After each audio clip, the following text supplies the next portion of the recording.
If the Count of Monte Cristo had been for a long time familiar with the ways of Parisian society, he would have appreciated better the significance of the step which Monsieur de Villefort had taken.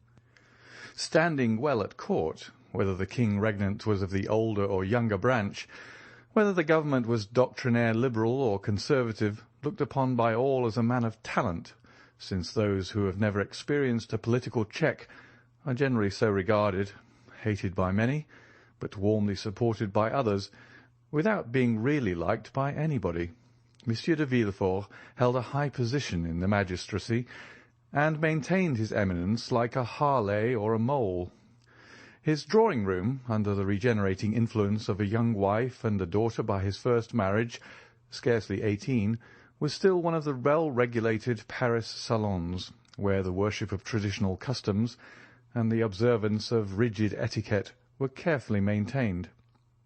A freezing politeness, a strict fidelity to government principles, a profound contempt for theories and theorists, a deep-seated hatred of ideality, these were the elements of private and public life displayed by Monsieur de Villefort. He was not only a magistrate, he was almost a diplomatist.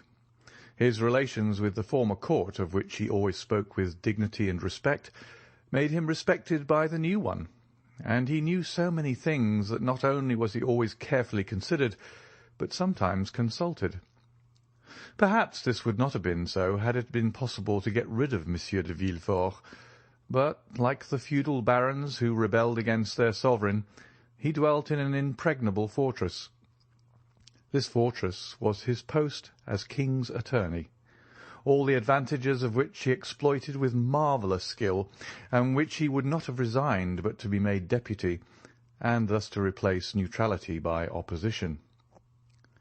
Ordinarily, Monsieur de Villefort made and returned very few visits.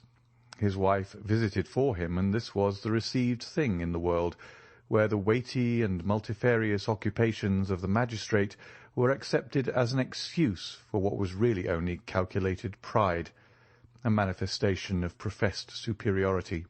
In fact, the application of the axiom, "Pretend to think well of yourself, and the world will think well of you," an axiom 100 times more useful in society nowadays than that of the Greeks, "Know thyself," a knowledge for which in our days we have substituted the less difficult and more advantageous science of knowing others. To his friends, Monsieur de Villefort was a powerful protector. To his enemies, he was a silent but bitter opponent. For those who were neither the one nor the other, he was a statue of the law-made man. He had a haughty bearing, a look either steady and impenetrable, or insolently piercing and inquisitorial. 4 successive revolutions had built and cemented the pedestal upon which his fortune was based. Monsieur de Villefort had the reputation of being the least curious and the least wearisome man in France. He gave a ball every year, at which he appeared for a quarter of an hour only. That is to say, 45 minutes less than the king is visible at his balls. He was never seen at the theatres, at concerts, or in any place of public resort. Occasionally, but seldom, he played at whist, and then care was taken to select partners worthy of him. Sometimes they were ambassadors, sometimes archbishops, or sometimes a prince or a president or some dowager duchess. Such was the man whose carriage had just now stopped before the Count of Monte Cristo's door. The valet de chambre announced Monsieur de Villefort at the moment when the Count, leaning over a large table, was tracing on a map the route from St. Petersburg to China. The procureur entered with the same grave and measured step he would have employed in entering a court of justice. He was the same man, or rather the development of the same man, whom we have heretofore seen as assistant attorney at Marseilles. Nature, according to her way, had made no deviation in the path he had marked out for himself. From being slender, he had now become meagre. Once pale, he was now yellow. His deep-set eyes were hollow, and the gold spectacles shielding his eyes seemed to be an integral portion of his face. He dressed entirely in black, with the exception of his white tie, and his funeral appearance was only mitigated by the slight line of red ribbon which passed almost imperceptibly through his buttonhole, and appeared like a streak of blood traced with a delicate brush. Although master of himself, Monte Cristo scrutinized with irrepressible curiosity the magistrate whose salute he returned, and who, distrustful by habit, and especially incredulous as to social prodigies, was much more despised to look upon the noble stranger, as Monte Cristo was already called, as an adventurer in search of new fields, or an escaped criminal, rather than as a prince of the Holy See or a sultan of the 1,001 Nights. "Sir," said Villefort, in the squeaky tone assumed by magistrates in their oratorical periods, and of which they cannot or will not divest themselves in society, "Sir, the signal service which you yesterday rendered to my wife and son has made it a duty for me to offer you my thanks. I have come, therefore, to discharge this duty, and to express to you my overwhelming gratitude." And as he said this, the eye severe of the magistrate had lost nothing of its habitual arrogance. He spoke in a voice of the Procureur-General, with the rigid inflexibility of neck and shoulders which caused his flatterers to say, as we have before observed, that he was the living statue of the Lord. "Monsieur," replied the Count with a chilling air, "I am very happy to have been the means of preserving a son to his mother. For they say that the sentiment of maternity is the most holy of all, and the good fortune which occurred to me, monsieur, might have enabled you to dispense with a duty which, in its discharge, confers an undoubtedly great honour. For I am aware that Monsieur de Villefort is not usually lavish of the favour which he now bestows on me, a favour which, however estimable, is unequal to the satisfaction which I have in my own consciousness." Villefort, astonished at this reply, which he by no means expected, started like a soldier who feels the blow levelled at him over the armour he wears, and a curl of his disdainful lip indicated that from that moment he noted in the tablets of his brain that the Count of Monte Cristo was by no means a highly bred gentleman. He glanced around, in order to seize on something on which the conversation might turn, and seemed to fall easily on a topic. He saw the map which Monte Cristo had been examining when he entered, and said, "You seem geographically engaged, sir. It is a rich study for you, who, as I learn, have seen as many lands as are delineated on this map." "Yes, sir," replied the Count.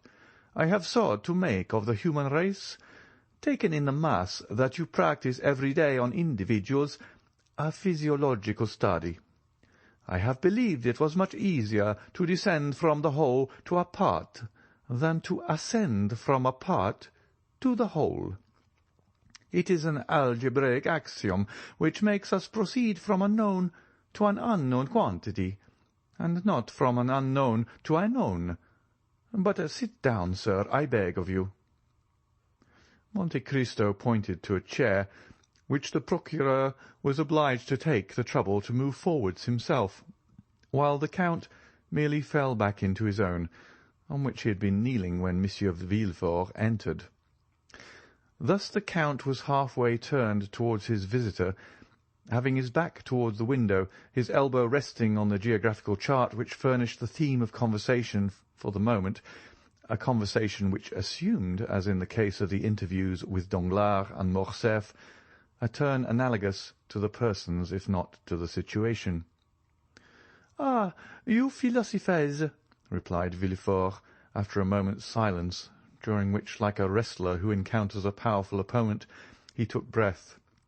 "Well, sir, really, if, like you, I had nothing else to do, I should seek a more amusing occupation." "Why, in truth, sir," was Monte Cristo's reply, Man is but an ugly caterpillar for him who studies him through a solar microscope. But you said, I think, that I had nothing else to do. Now, really, let me ask, sir, have you? Do you believe you have anything to do? Or to speak in plain terms, do you really think that what you do deserves being called anything? Villefort's astonishment redoubled at this second thrust so forcibly made by his strange adversary. It was a long time since the magistrate had heard a paradox so strong, or rather, to say the truth more exactly, it was the first time he had ever heard of it. The procureur exerted himself to reply. "Sir," he responded, "you are a stranger, and I believe you say yourself that a portion of your life has been spent in Oriental countries, so you are not aware how human justice, so expeditious in barbarous countries, takes with us a prudent and well-studied course." "Oh, yes, yes, I do, sir. It is the pede claudo of the ancients. I know that, for it is with the justice of all countries, especially, that I have occupied myself. It is with the criminal procedure of all nations that I have compared natural justice, and I must say, sir, that it is the law of primitive nations, that is, the law of retaliation, that I have most frequently found to be according to the law of God." "If this law were adopted, sir," said the procureur, "it would greatly simplify our legal codes, and in that case the magistrates would not, as you observed, have much to do." "It may perhaps come to this in time," observed Monte Cristo. "You know that human inventions march from the complex to the simple, and simplicity is always perfection." "In the meanwhile," continued the magistrate, "our codes are in full force, with all their contradictory enactments derived from Gallic customs, Roman laws, and Frank usages, the knowledge of all which, you will agree, is not to be acquired without extended labour. It needs tedious study to acquire this knowledge, and, when acquired, a strong power of brain to retain it." "I agree with you entirely, sir. But all that even you know with respect to French code, I know not only in reference to that code, but as regards the codes of all nations.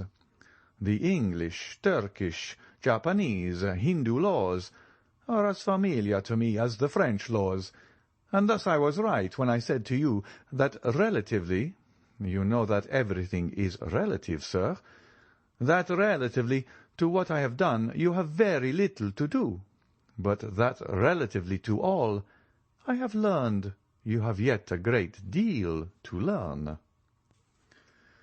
"But with what motive have you learned all this?" inquired Villefort in astonishment. Monte Cristo smiled.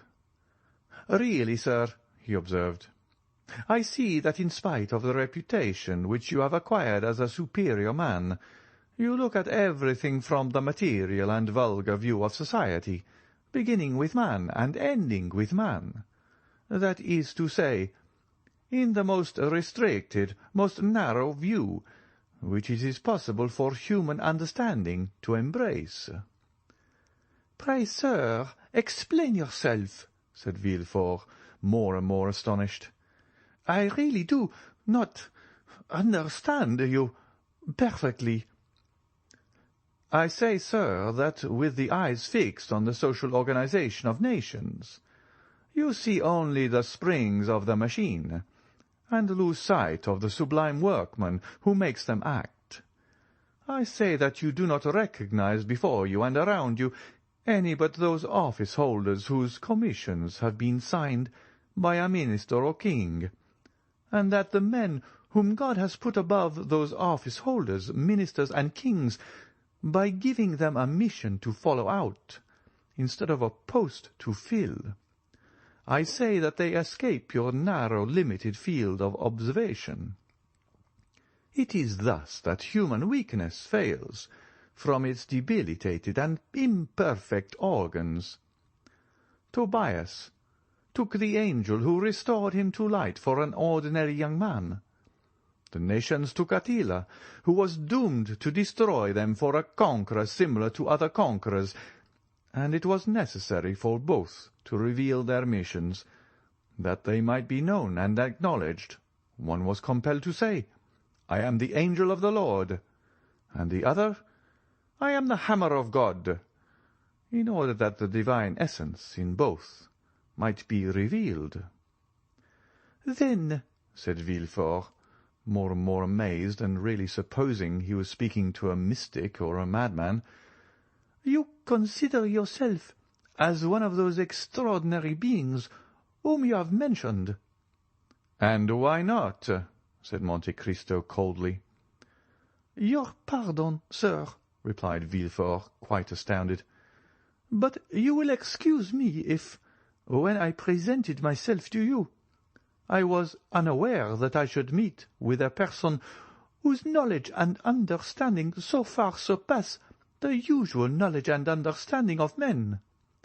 It is not usual with us corrupted wretches of civilization to find gentlemen like yourself, possessors, as you are, of immense fortune, at least so it is said, and I beg you to observe that I do not inquire, I merely repeat.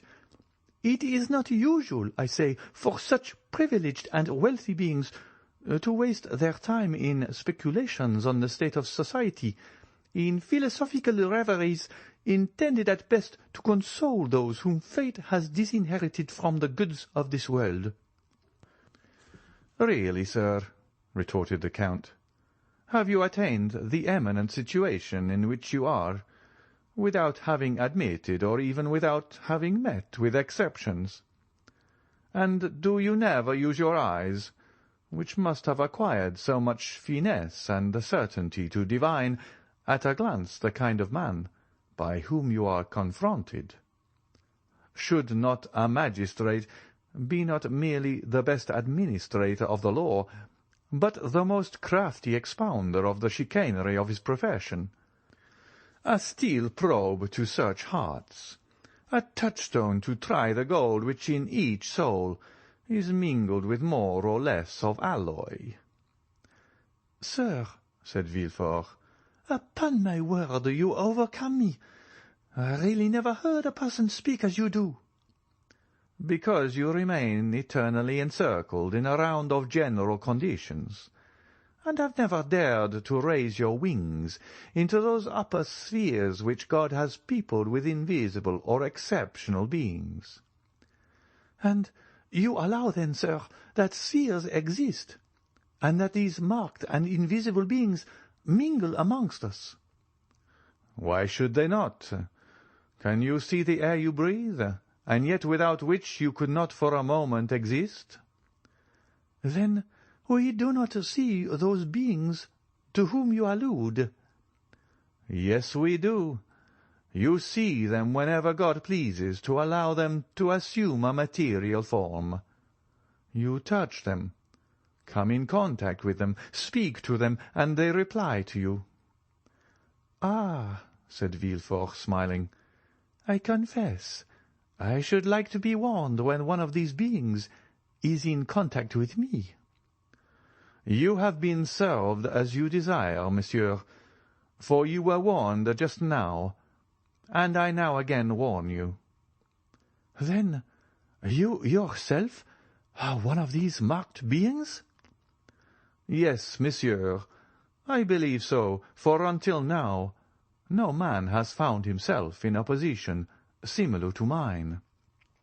The dominions of kings are limited either by mountains or rivers, or a change of manners, or an alteration of language. My kingdom is bounded only by the world, for I am not an Italian, or a Frenchman, or a Hindu, or an American, or a Spaniard.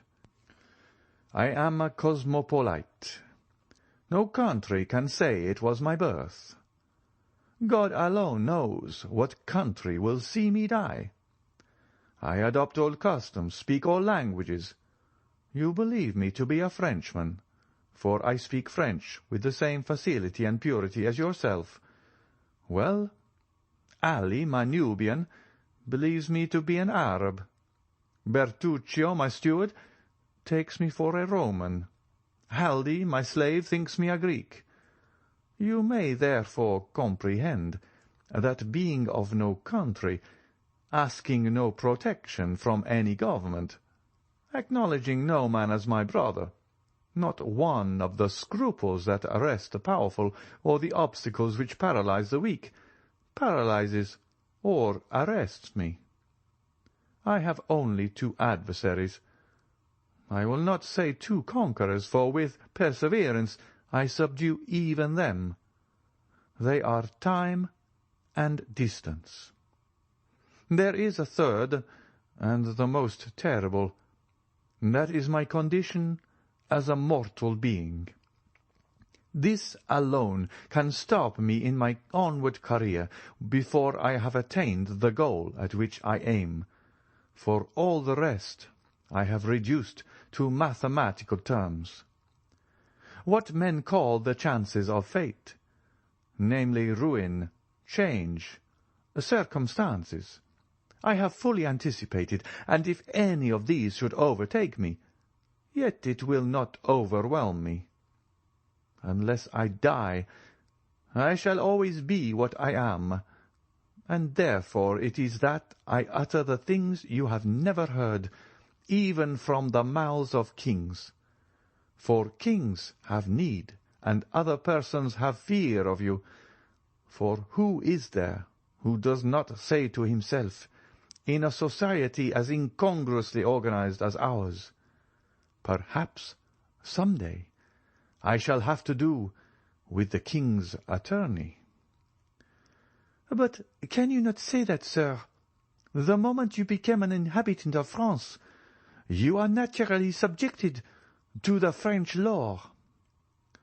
I know it, sir, replied Monte Cristo. But when I visit a country, I begin to study, by all the means which are available, the men from whom I may have anything to hope or to fear, till I know them as well as, perhaps better than they know themselves. It follows from this, that the king's attorney, be he who he may be with whom I should have to deal, would assuredly be more embarrassed than I should. That is to say, replied Villefort with hesitation, that human nature being weak, every man, according to your creed, has committed faults. Faults or crimes, responded Monte Cristo with a negligent air. And that you alone, amongst the men whom you do not recognize as your brothers, for you have said so, observed Villefort in a tone that faltered somewhat, you alone are perfect? No, not perfect, was the Count's reply. Only impenetrable, that's all. But let us leave off this strain, sir, if the tone of it is displeasing to you. I am no more disturbed by your justice than are you by my second sight. No, by no means, said Villefort, who was afraid of seeming to abandon his ground. No, by your brilliant and almost sublime conversation. You have elevated me above the ordinary level. We no longer talk, we rise to dissertation. But you know how the theologians in their collegiate chairs, and philosophers in their controversies, occasionally say cruel truths. Let us suppose for the moment that we are theologizing in a social way, or even philosophically, and I will say to you, rude as it may seem, my brother, you sacrifice greatly to pride. You may be above others, but above you there is God.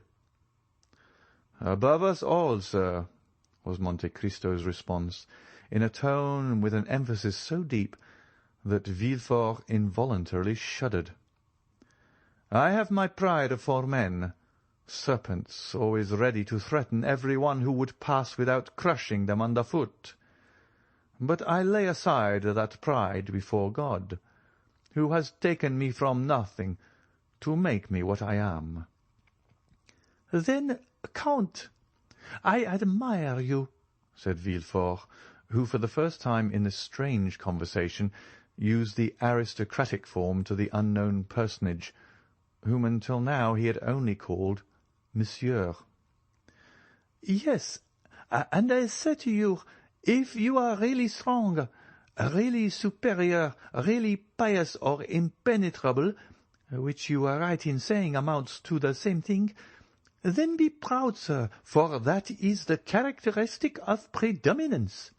Yet you have unquestionably some ambition." "I have, sir." "And what may it be?" "I, too, as happens to every man once in his life, have been taken by Satan into the highest mountain in the earth, and where there he showed me all the kingdoms of the world, and as he said before, so said he to me, 'Child of earth, what wouldst thou have to make thee adore me?' I reflected long, for a gnawing ambition had long preyed upon me, and then I replied, 'Listen, I have always heard of Providence, and yet I have never seen him, or anything that resembles him, or which can make me believe that he exists. I wish to be Providence myself, for I feel that the most beautiful, noblest, most sublime thing in the world is to recompense and punish.' Satan bowed his head and groaned. 'You mistake,' he said. 'Providence does exist, only you have never seen him, because the child of God is as invisible as the parent. You have seen nothing that resembles him, because he works by secret springs and moves by hidden ways. All I can do for you is to make you one of the agents of that Providence.' The bargain was concluded. I may sacrifice my soul, but what matters it?" added Monte Cristo. "If the thing were to do again, I would again do it." Villefort looked at Monte Cristo with extreme amazement. "Count," he inquired, "have you any relations?" "No, sir, I am alone in the world." "So much the worse." "Why?" asked Monte Cristo. "Because then you might witness a spectacle calculated to break down your pride. You say you fear nothing but death." "I did not say that I feared it. I only said that death alone could check the execution of my plans." "And old age?" "My end will be achieved before I grow old." "And madness?" "I have been nearly mad, and you know the axiom, non bis in idem. It is an axiom of criminal law, and consequently you understand its full application." "Sir," continued Villefort, "there is something to fear besides death, old age, and madness. For instance, there is apoplexy, that lightning stroke which strikes but does not destroy you, and yet which brings everything to an end. You are still yourself as now, and yet you are yourself no longer. You who, like Ariel, verge on the angelic, are but an inert mass, which, like Caliban, verges on the brutal, and this is called in human tongues, as I tell you, neither more nor less than apoplexy. Come, if so you will count and continue this conversation at my house, any day you may be willing to see an adversary capable of understanding and anxious to refute you, and I will show you my father, Monsieur Noirtier de Villefort, one of the most fiery Jacobins of the French Revolution. That is to say, he had the most remarkable audacity, seconded by a most powerful organization, a man who has not perhaps, like yourself, seen all the kingdoms of the earth, but who has helped to overturn one of the greatest.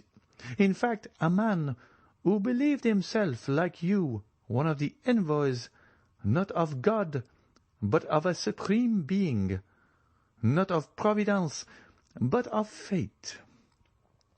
Well, sir, the rupture of a blood vessel on the lobe of the brain has destroyed all this. Not in a day, not in an hour, but in a second.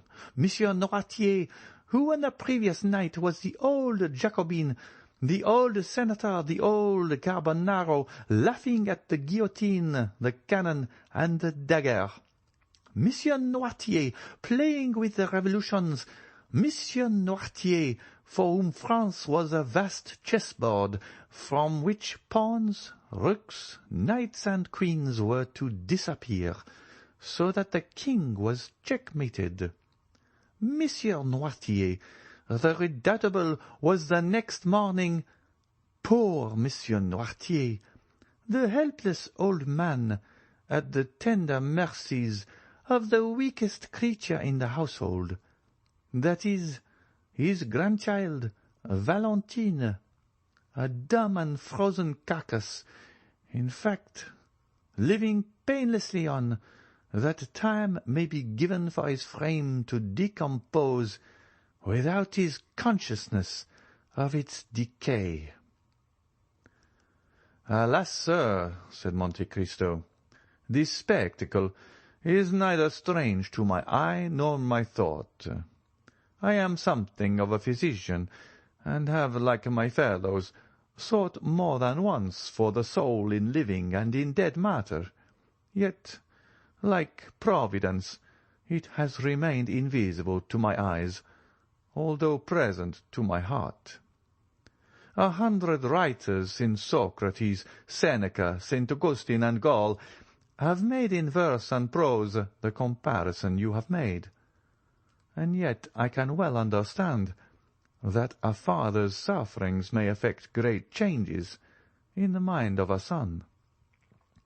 I will call on you, sir, since you bid me contemplate for the advantage of my pride this terrible spectacle, which must have been so great a source of sorrow to your family."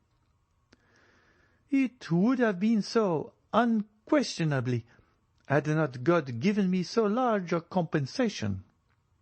In contrast with the old man who is dragging his way to the tomb are 2 children just entering into life. Valentine, the daughter by my first wife, Mademoiselle Renée de Saint-Méran, and Edward, the boy whose life you have this day saved." "And what is your deduction from this compensation, sir?" inquired Monte Cristo. "My deduction is," replied Villefort, "that my father, led away by his passions, has committed some fault unknown to human justice, but marked by the justice of God. That God, desirous in his mercy to punish but one person, has visited his justice on him alone." Monte Cristo, with a smile on his lips, uttered in the depths of his soul a groan which would have made Villefort fly had he but heard it. "Adieu, sir," said the magistrate, who had risen from his seat. "I leave you, bearing a remembrance of you, a remembrance of esteem, which I hope will not be disagreeable to you when you know me better. For I am not a man to bore my friends, as you will learn. Besides, you have made an eternal friend of Madame de Villefort." The Count bowed, and contented himself with seeing Villefort to the door of his cabinet, the procureur being escorted to his carriage by 2 footmen, who, on a signal from their master, followed him with every mark of attention. When he had gone, Monte Cristo breathed a profound sigh, and said, "Enough of this poison. Let me now seek the antidote." Then sounding his bell, he said to Ali, who entered, I am going to Madame's chamber. Have the carriage ready at 1 o'clock. End of chapter 48.